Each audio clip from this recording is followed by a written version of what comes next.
تنظيم الوقت من اكتر الحاجات المهمه في حياتك، والوقت هو الحاجه الوحيده اللي لو معرفتش تنظمها كويس فانت مش هتعرف تعمل اي حاجه صح في حياتك. لو انت في ثانويه عامه وتضيع وقت كتير ومش عارف تظبط وقت مذاكرتك ويومك كله بيضيع من غير ما تعمل اي حاجه، ولو انت برضو لسه بادئ دراسه او بادئ الجامعه مش عارف هتنظم وقتك ازاي، فخلوني كده اقول لكم شويه تبس هتساعدكم انتوا تنظموا وقتكم كويس جدا. كلنا بلا استثناء محتاجين تنظيم الوقت جدا في حياتنا، ومن غير تنظيم الوقت صدقني مش هتعرف تعمل اي حاجه في حياتك، ويومك كله هيكون ضايع في اللاشيء، مش هتعمل اي حاجه مفيده في حياتك. فلو انت مهتم بالموضوع ده كمل الفيديو للاخر. بس قبل ما نبدا الفيديو بتاعنا ما تنسوش تعملوا لايك للفيديو ده، ولو لسه اول مره تشوفوني انا منى البلتاجي ما تنسوش تشتركوا في القناه وتفعلوا زر الجرس على كلمه الكل عشان يوصلكم كل اشعار بكل فيديو جديد هنزله. ويلا بينا على طول نبدا في الفيديو بتاعنا. موضوع تنظيم الوقت ده اتطلب مني كتير قوي، فحسيت ان هو حاجه مفيده ليا وليكم، بحيث ان انا اقول لكم على شويه تيبس كنت بعملها في ثانويه عامه وكنت بعملها في ايام الدراسه، وهي في الاجازه ما كنتش ملتزمه بيها. فبجد لما كنت في ايام الدراسه وكنت ماشيه بالنظام ده وكنت بعمل الحاجات دي وكنت منظمه وقتي، بجد كنت ببقى مبسوطه وراضيه عن نفسي في اخر اليوم. لكن في الاجازه اللي عدت دي يعني الله يعلم بيها بجد، لما بتبقى مش منظم وقتك بتحس ان انت اللي هو بتصحى من النوم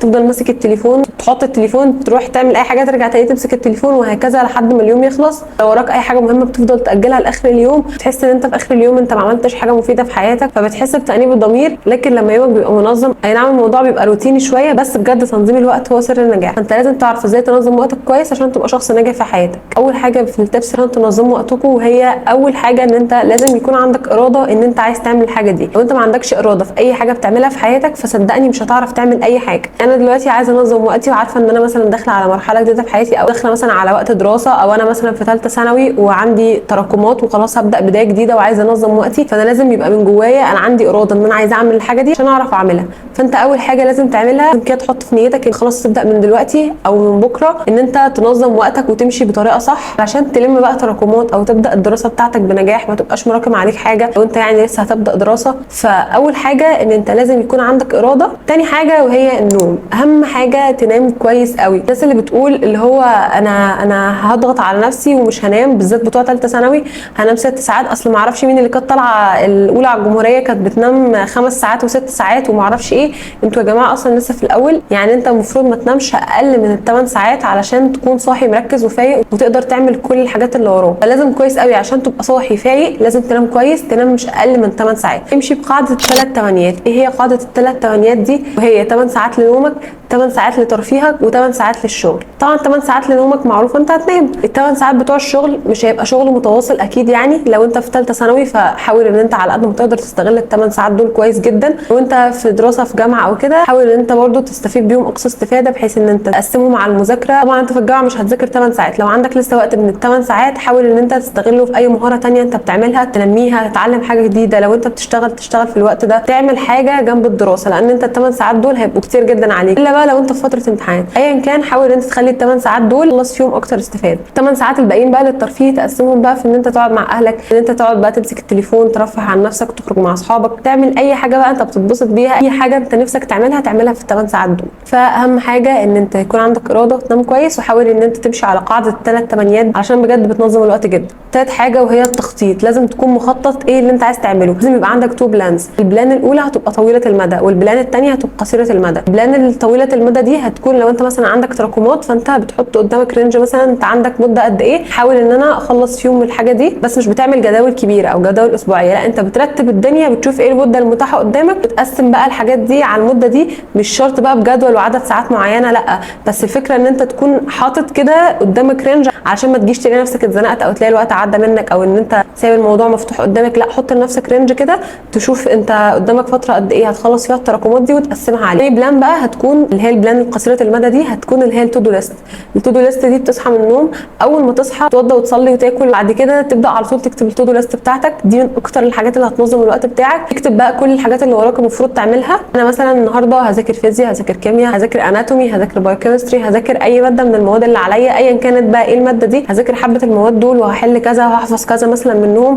بتكتب التو دو ليست بتاعتك، وعايز تكتبها بالساعات اكتبها، لو مش عايز تكتبها بالساعات وتسيبها مفتوحه مثلا طول اليوم بتاعك انت حر. بس اهم حاجه تكون عارف ان انت هتخلص منها على الاقل بنسبه 90%. لو سقطت منك حاجه ولا حاجتين مفيش مشكله عادي، ده طبيعي عشان احنا مش متحكمين في وقتنا بنسبه كبيره يعني، وساعات كتير الوقت بياخدنا، فعادي يعني انت تسقط حاجه او حاجتين. فحاول ان انت برضو يعني ما تلومش نفسك لو سقطت حاجه، وحاول ان انت بقى المره الجايه تحاول ان انت تظبط الموضوع اكتر. مره في مره هتلاقي نفسك ملتزم بيها، وكل ما بتخلص حاجه وتعمل جنبها صح ده بيديك شعور بالانجاز، فبيحسسك ان انت ماشي منظم ووقتك منظم، فمخك بيكون مستريح وما بتكونش حاسس بالتشتت والتوهان اللي احنا بنكون فيه. الحاجه اللي بعد كده وهي التليفون، لان التليفون بيضيع الوقت بطريقه مش طبيعيه. انت ممكن تمسك التليفون تقول بس هبص على حاجه، وتلاقي نفسك دخلت في 5-6 ساعات، وحرفيا ال8 ساعات اللي انت هتذاكرهم هتضيع منهم نصهم في التليفون ولو مش اكتر كمان. فاهم حاجه تاخد بالك من موضوع التليفون ده عشان بجد بيسحب الوقت جدا. فلو انت عايز بقى تشوف اي طريقه تقفل بيها التليفون، او ان انت تبعده عنك باي ابلكيشن مثلا، تقفل التطبيقات ايا كان، يعني الطريقه اللي انت هتعملها ابعد التليفون عنك بقدر الامكان. سلمه لمامتك كده ساعه المذاكره لو انت بتحتاجه في المذاكره. احلف ان انت مش هتعمل حاجه غير ان انت هتبص على الحاجه اللي انت عايز تبص عليها وتطلع عشان تلتزم بيها، ويعني ما تضيعش حلفانك. يعني اهم حاجه موضوع التليفون عشان بجد بيطير الوقت جدا. الحاجه اللي بعد كده وهي ان انت لازم ترتب اولوياتك في التو دو ليست اللي انت بتعملها دي. انت بترتب اولوياتك من الاصعب للاقل. يعني اول حاجه ببدا بالحاجه الصعبه والحاجه الثقيله عشان بكون لسه بكامل طاقتي، فبتكون مستعد ان انت تبدا تعمل الحاجه اللي انت عايز تعملها. ابدا بالحاجه الصعبه، لو كانت مثلا اناتومي، لو كانت فيزياء، لو كانت ايا كان ايه الماده انت عارف ايه المواد الصعبه بالنسبه لك، او مش الصعبه يعني. ابدا بالكبيره، يعني خلي الحاجه الكبيره فوق، وبعد كده امشي بقى بالتدريج، بحيث ان انت لو وقعت حاجه منك في التو دو ليست تبقى هي اسهل حاجه اللي هي في الاخر. خلي الحاجه السهله اللي انت ممكن تسيبها لتاني يوم في الاخر، علشان لو وقعتها منك مثلا او حاجه ما تاثرش عليك وتبقى في تراكمات وكده. واهم حاجه ما تشتتش نفسك في اكتر من حاجه عشان تبقى مرتب، لان الواحد لما بيبقى مشتت في اكتر من حاجه من غير تو دو ليست، واقول مثلا النهارده هصحى اعمل كذا وكذا وكذا وكذا، تحس ان انت في وراك كتير حاجات تعملها ومش منظم، بتحس ان انت دماغك متكركبه. فبجد الموضوع ده مش بيفيد خالص، وتلاقي نفسك ان انت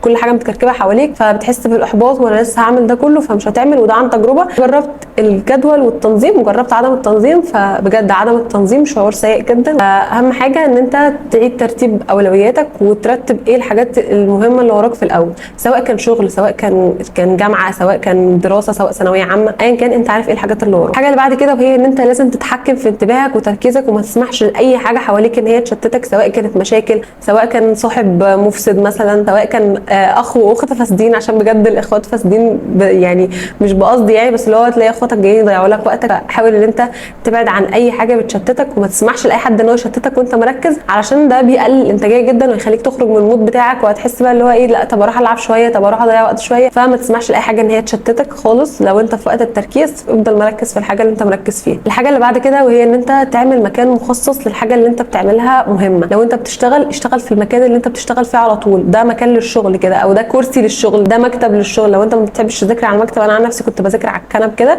فاللي هو انا ممكن اقعد على الكنبه، ففي كنبه مخصصه بس انا اقعد اذاكر عليها. فاعمل مكان مخصص بتقعد تذاكر فيه، علشان ده يخلي مخك يعرف ان اللي هو انا قاعد هنا، انا قاعد هنا عشان اذاكر، فهتفضل مركز في المذاكره. في بقى كام تبس انا كنت بعمله قبل المذاكره، بشغل جنبي قران بصوت هادي عشان الجو ما يكونش هادي حواليا قوي وانام وانعس يعني. كنت بشغل قران جنبي او اي حاجه ليها صوت يعني، وبوطيها شويه، واعمل مثلا كوبايه نسكافيه او اعمل القهوه بتاعتي، بحيث ان انا اعمل لنفسي كده اللي هو تحفيز، او ده بيخلي الشخص يحس كده ان هو بيستمتع. انا بعمل حاجه علشان انجح، بروح اعمل مثلا ايس كوفي، او بروح اعمل هوت كوفي، او بروح اعمل قهوه، او ايا كان المشروب اللي بشربه، اعمل حاجه كده فبحس بالاستمتاع منها، بحس ان انا مسؤوله بس عن وقتي، بحس ان انا شخص كبير كده، بحس اللي هو انا بستمتع بكل حاجه.